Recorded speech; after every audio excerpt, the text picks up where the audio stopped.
we didn't have AI to help us, computers really that were intuitive that could help us write lesson plans. So I had the old book that, I had three different lesson plans, three different Okay. objectives for the sixth grader, the seventh grader, the eighth grader. Whether it's university or employability, and also at the middle school where you know what courses can help student gets more motivated. Love it, honestly love it. But you also said that the industry in itself are evolving so quickly. Pass the certification test they need, and then vice versa for the kid that's going to go the college pathway. As an organization or as a public school district, how are you keeping yourself competitive? We were last year. We are the only school district that has secondary residents, right? Because, to get a math certification for a 6th through 12th grade teachers, Keeping in track with the real world updation, like for example AI, it's also a big challenge. How are you guys, first of all, how are the teachers responding to it, or the students using it? Any kind of internal survey you did on that?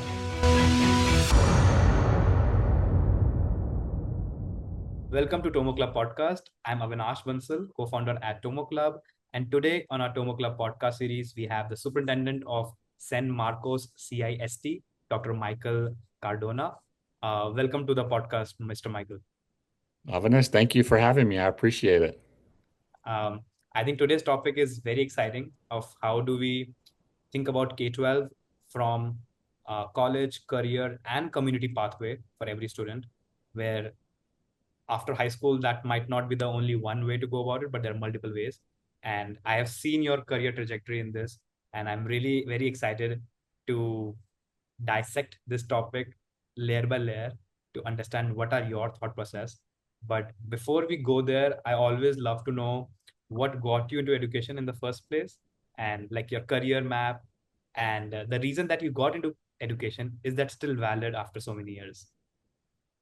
That's a great question. So when I give you the answer, you probably will be shocked. I think most people will be shocked. So I am not a traditional education pathway major. I stumbled into education because of the poor choices that I made as a college student when I was at Texas A&M University. So, I wanted to be an engineer. I went to Texas A&M. I'm a private school product. I went private school education, K-12. So I thought, I was gifted. I thought I was always told I was really smart. I was told that I'm the next generation. And then I got to a Research One university and took that first calculus class and failed miserably. And really not because I wasn't smart, was because of the choices I made around time management. And so, it's part of the lesson I used to teach with kids when I was a high school principal. There are multiple pathways to be successful. You know, my pathway started in engineering, didn't work out, led me to political science and management.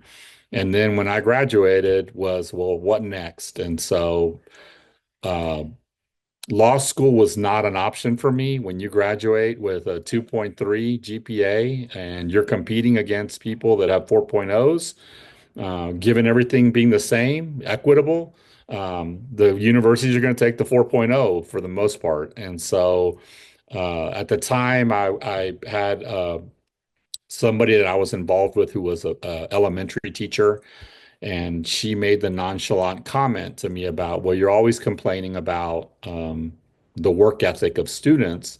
Why don't you get into education and do something about it?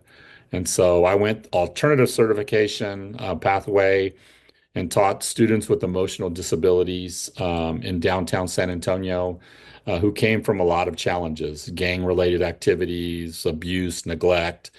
And so my pathway was in education, but I quickly fell in love with education and realized that I think early on that if I understood the stories that kids were bringing into the building, and I built a relationship with them that had high expectations and support, the kids would really do whatever they needed to do to be successful for you.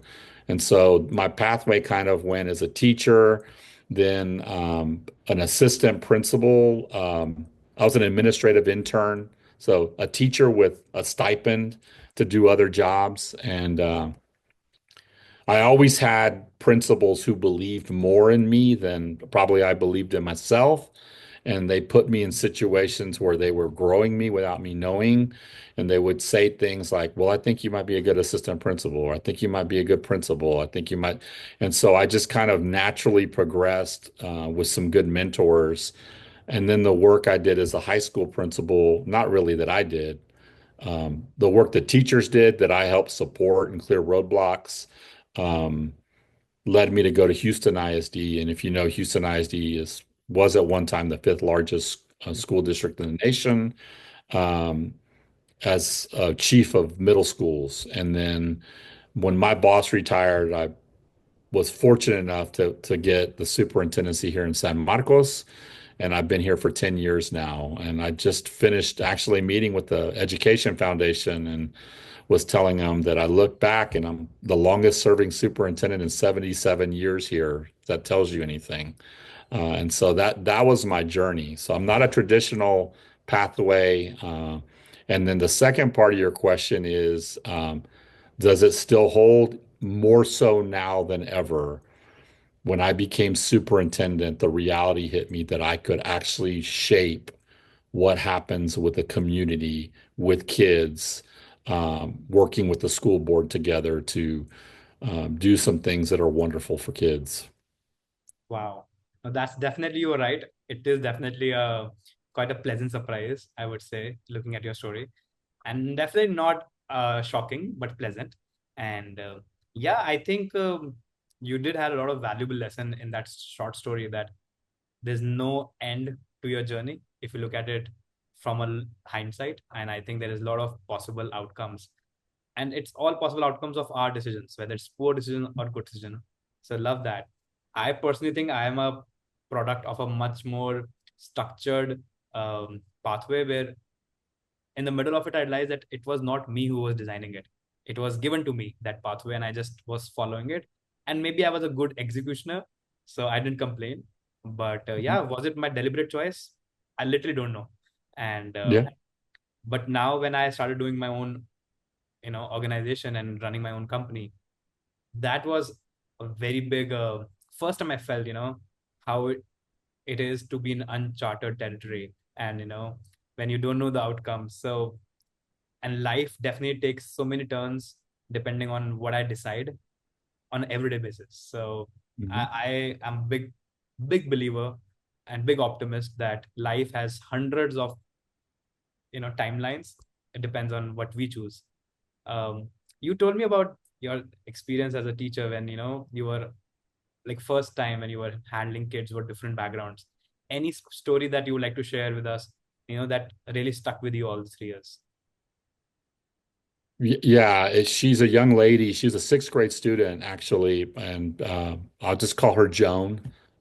Joan was she was the anomaly in San Antonio. She was a young white student from poverty who moved in from Tennessee, and she had a lot of issues, mostly due to her mother's drug habit. So she was, we used to have this term of drug addicted babies, and so she came with a lot of issues, and has stayed with me for 34 years because um, I taught sixth through eighth grade students together. So I had multiple grade levels in one classroom teaching social studies, math, science, and English.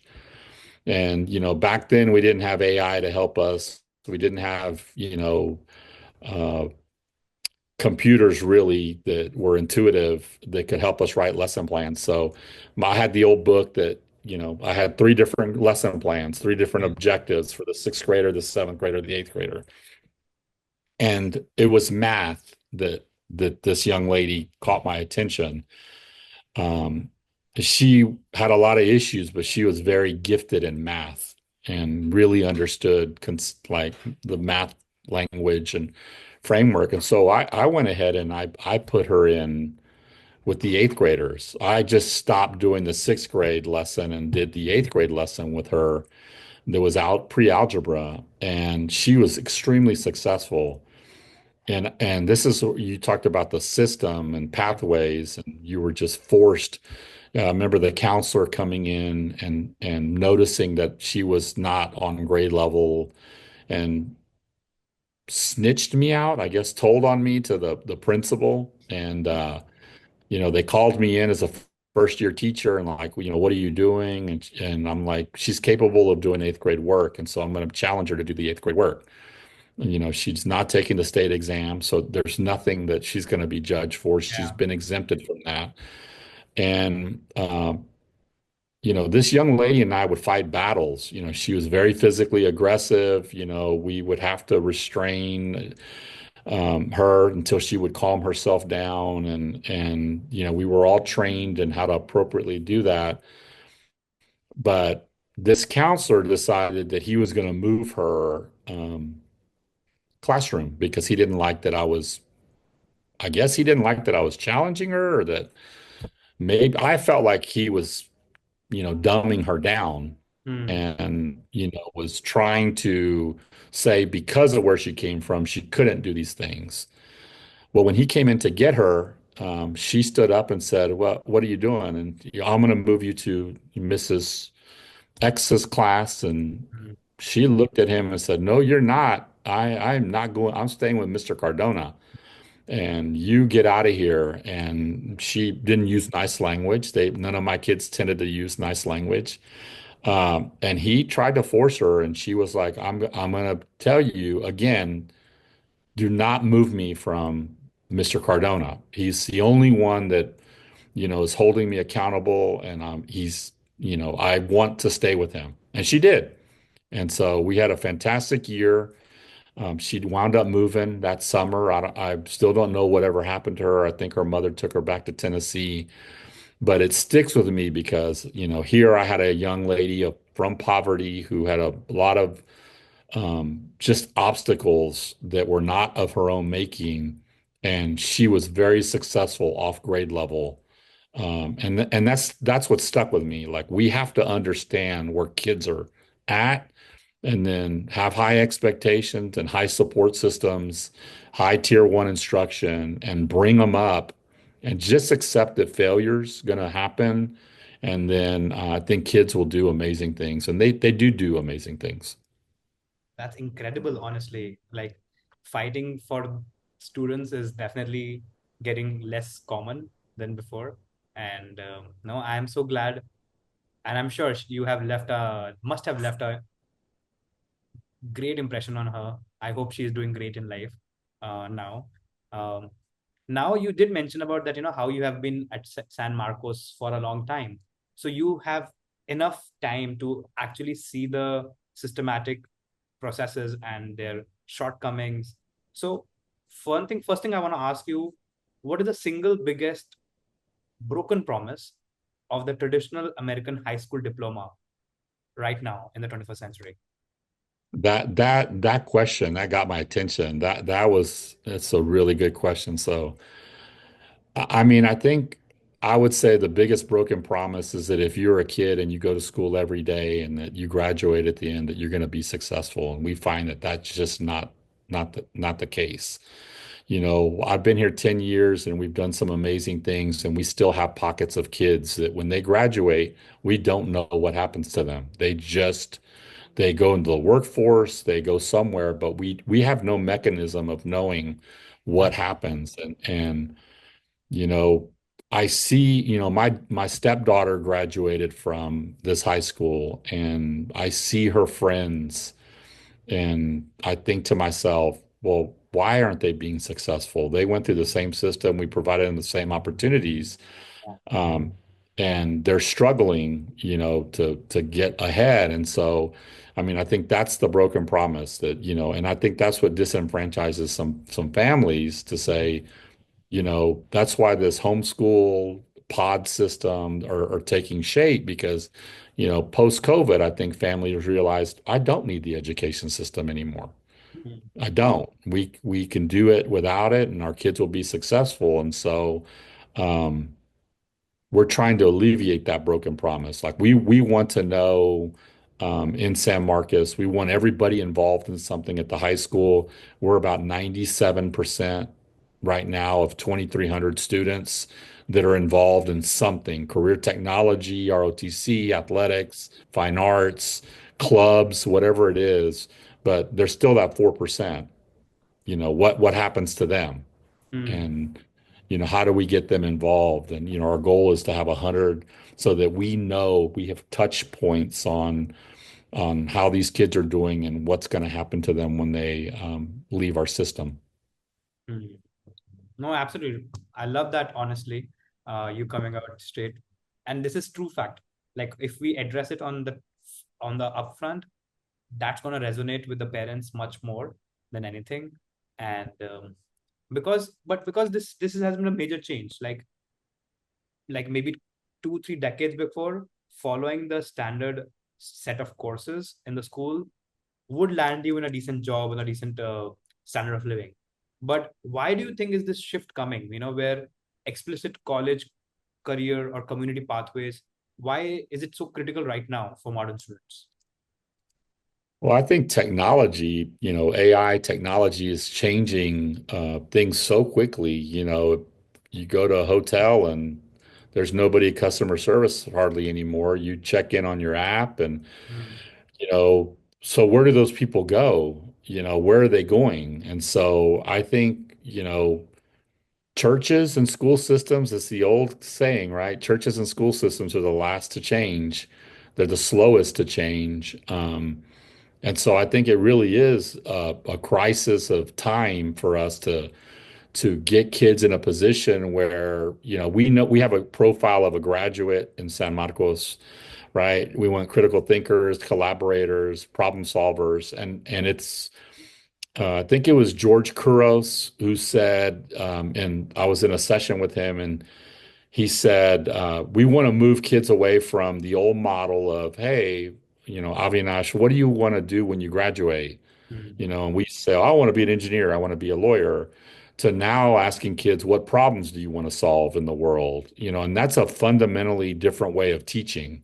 Right. Um, and I think the work that we've been doing in our system is to get students to own their learning, teachers to step back, and that's really hard, Hmm. for teachers to take a step back. But uh, we see the positive benefits, and we're seeing kids be better advocates for themselves. We're fortunate in this district that we have communities and schools that support us in every school so that if kids have issues at the home, mental health issues, that their families are having financial issues, that we can connect them with community partners so we can stabilize them. But I think it's once we get that system fine-tuned and working the way it's supposed to work, I think we're not going to have this issue of not knowing where kids are are going because we know they're going to stay connected to the school system and that they'll be successful without any kind of intervention afterwards. And so it's critical for us to. I mean, we see it here. We're, in Central Texas, there's this thing they call the Innovation Corridor, right? You have San Antonio, Austin, you have Austin as the technology center, the tech center, and Tesla's here.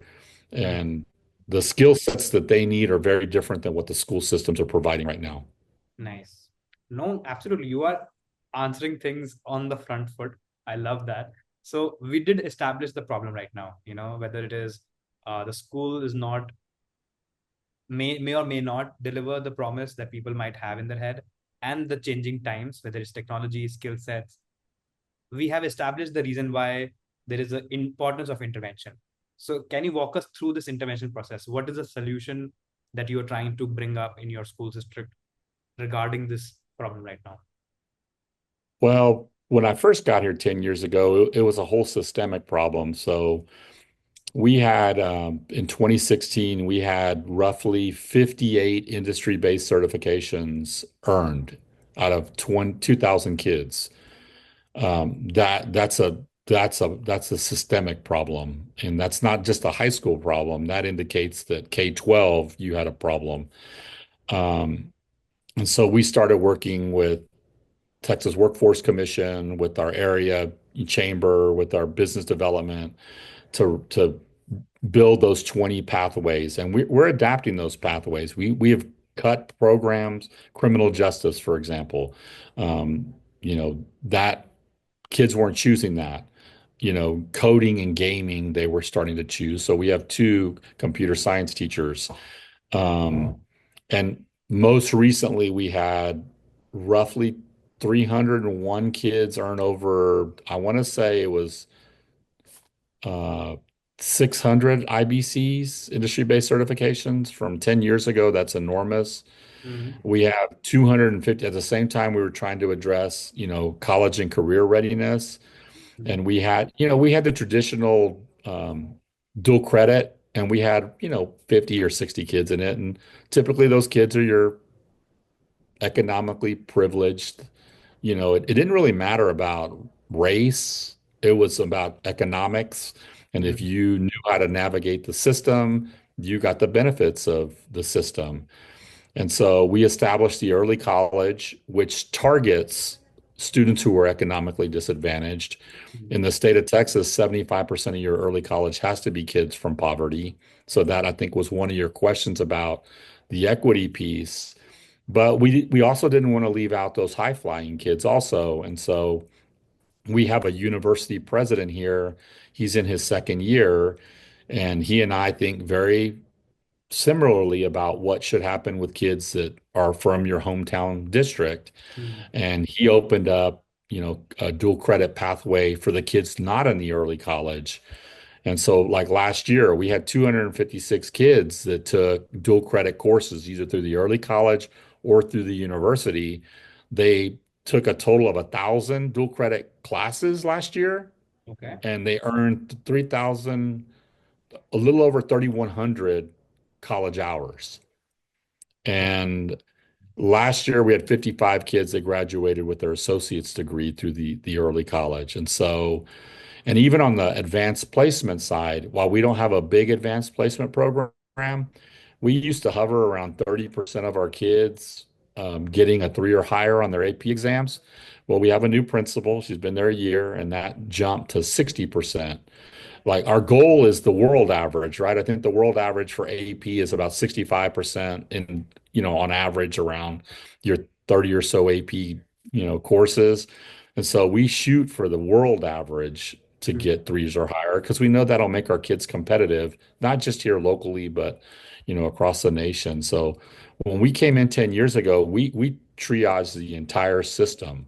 We, at the middle level, sixth through eighth grade, our eighth graders take Algebra 1 in eighth grade. We know the research around kids who take Algebra 1 in eighth grade, and we have roughly 85% of our eighth graders taking. It's not a prerequisite. There's no door if you're ready to go, but we also have a group of kids that may move in or that come, have special needs that we know are not ready for Algebra 1, and they have their pathway also. Um, and then at the early level, K-5, biliteracy, biculturalism for us is important. So we have three dual language campuses, and that's to help our English language learners, as they go through the system, be better acclimated to the rigors of AP in early college. That's a lot of efforts. I am stunned. I think you are trying to solve it right at the root cause of multiple things, whether it's industry exposure, whether it's university or employability, and also at the middle school where you know what courses can help student gets more motivated. Love it. Honestly, love it. Um, but you also said that the industry in itself are evolving so quickly, right? So how do you know, bring that change and make some changes at the systematic level in the college readiness or career? Well, yeah, it really starts with the teachers. We have a fantastic group of teachers that I mentioned the Algebra 1, and what I, didn't mention, and shame on me, is it really was those Algebra 1 middle school teachers that approached us and said, "Hey, we think these kids can do it." We did this 3 weeks before in 2018. We did this 3 weeks before school started. They completely rewrote the curriculum to put at the time 100% of our kids in Algebra 1. And then we scaled it back because we recognized. But it starts with the teachers and, whether it's career technology here at the high school or our early college teachers that are our adjunct professors. Um, and our directors of career technology, director of advanced academics, they ask for forgiveness later, which I think is important, right? You hire people smarter than you, and then you let them go, and then Hmm. they go do things. And so, like I mentioned, Tesla being 30 miles away from us, but we're already working on a pathway through Austin Community College that potentially for some of our kids will get them through the robotics pathway, the logistics pathway, the into ACC, and then they're promised a job at Tesla where, here in San Marcos, the average median income is $40,000. The average home price is $385,000. And so if we can get a kid a job making 25 to $30 an hour at Tesla starting off the bat, I think economically that'll help those families. And we have that issue. But we really have good people that are always looking at data, working with the business people, say, what do you need? And then how do you help us write the curriculum, or how do you come in and mentor kids and train kids to pass the certification tests they need? And then vice versa for the kid that's going to go the college pathway. It's I think the kids are showing that given the support, the grades are not the issue. Like we're taking the roadblocks away of what kids can and can't do. Hmm. Perfect. No, I agree with you. It always starts and ends with teachers and a lot of things. But how do you keep them updated? Like you did mention those teachers talking to the business managers in these corporations to understand the skill sets. But apart from that, is there any like re- like recurring training that you guys do so that these teachers are also updated? Because I know it's hard. Like conducting your session itself takes up a lot of energy. Like and I know how professional development is such another task for them at most of the places. So would love to know how do you deal with that aspect. Yeah, so you're speaking to someone who had to sit through principals meetings where we all had to get the same stuff, right? And it could be really frustrating. And uh, when we first got here, we recognized that pretty quickly that not all teachers are on the same path, they're not all the same needs. And so, what we have done is, yes, we have a standard set of professional development that we have to do to ensure that we have solid tier one instruction. But we used to do this thing post COVID, we have not. And then the person that ran it got stolen to go work at the university. But we did Hall of Fangs, which was a professional development that allowed teachers to go 20% of their time outside to things that they were interested in that aligned to our curriculum. So we would incentivize professional development for them. And what it looked like is they would earn badges, digital badges. They had to submit lesson plans for coursework, personalized learning, how you get kids to do certain things on computers, whatever the badge was. We had roughly about 60 badges. And then the campuses that got the most number of teachers involved in this, our school board allocated about $100,000 to send teachers in the summer to Chicago and San Francisco and New Orleans and New York to go to professional development. And what teacher doesn't want to go to Chicago in the summer or to go to San Francisco in the summer? And we moved away from that post-COVID because we just had to stabilize our system. Hopefully, here in the near future, we'll go back to incentivizing PD and allowing teachers to seek out those things that interest them that they can bring in. And if they can tie it to student outcomes, positive student outcomes, we're going to support them 100%. And our board, school board is very willing to put money to support our teachers. Love it. Honestly, love it. Um, and especially, I think I've been to so many conferences, and I know these conferences become such a epicenter for educators to, decompress and have a little fun. away from families, away from kids, away from students. Oh, And I always tell, I think this is a great place, even for vendors to, go and talk to them, because they're in a much more candid environment where they can oh yeah. share their heart out. I think that always works. Sponsoring them for conferences is the best way. Of course, keeping in track with the real world updation, like for example, AI, it's also a big challenge. How are you guys? First of all, how are the teachers responding to it, or the students using it? Any kind of internal survey you did on that? That's funny you asked this question because I just mentioned AI with this foundation that I spoke to. Yeah. We don't have a policy around AI. We know it's coming. The state is developing a policy, but honestly, I mean, I think if we do it right, if teachers do it right, we train them right, we support them. There's the AI, the artificial intelligence, but there's also the human intelligence, the human interaction piece, right? And I think if we do it right, the AI plus the HI will get us a big ROI. And so, I know that, like for me, I used it this summer. I was tasked by the board. I'm in the last year of my contract. They said, we want you to submit another 3-year plan. We want you here for 3 more years. But we want to know what's next. So like, what does that look like? So, I mean, I used it and our HR uses it to develop policies, to use it for policies, to use it for interviews. Our academics team uses AI to put our data in and then give us, by campus, what the needs are specifically that we need to look at, the resources we need to allocate for them.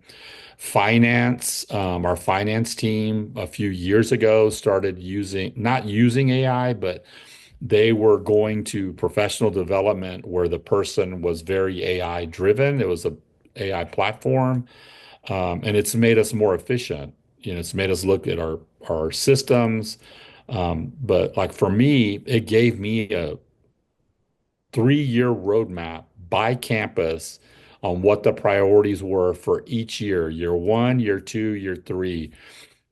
And to be honest with you, I was completely taken aback at how specific, like it pulled information. I don't know how it works. I'm not a technology person, but it must have known that I was a superintendent. I didn't tell it I was a superintendent.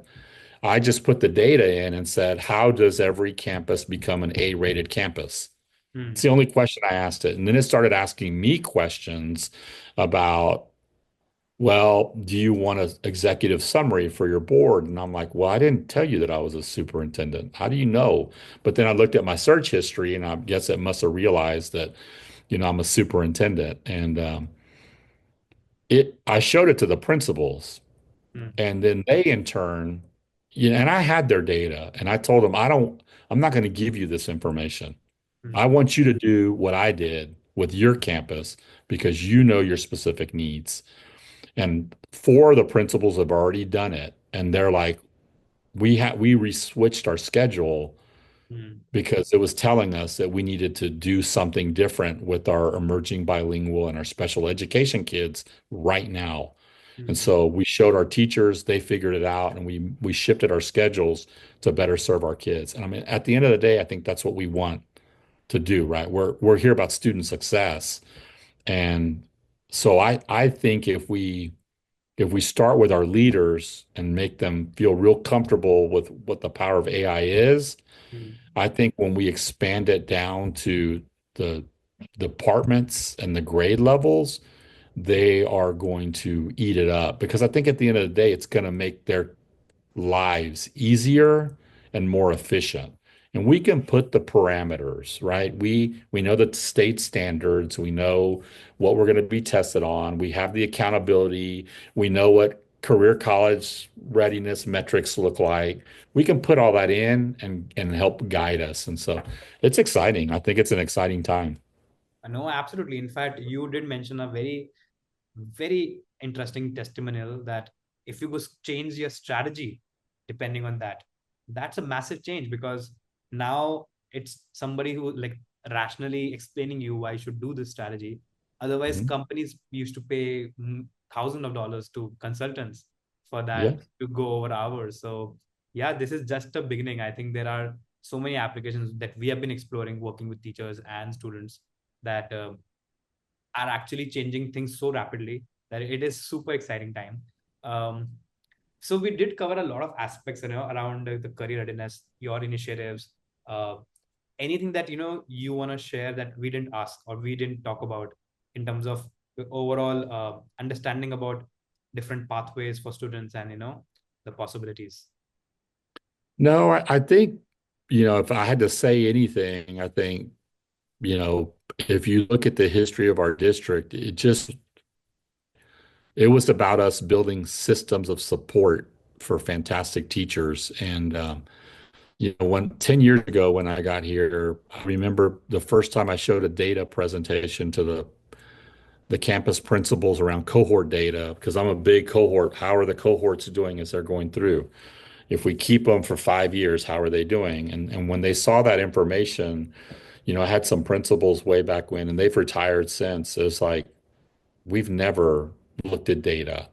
Yeah. And so I think now we are a very data rich community, all our campuses. And so I think what you will find here is that, the state doesn't compare any of our schools to each other. Hmm. They all have different comparison schools across the state.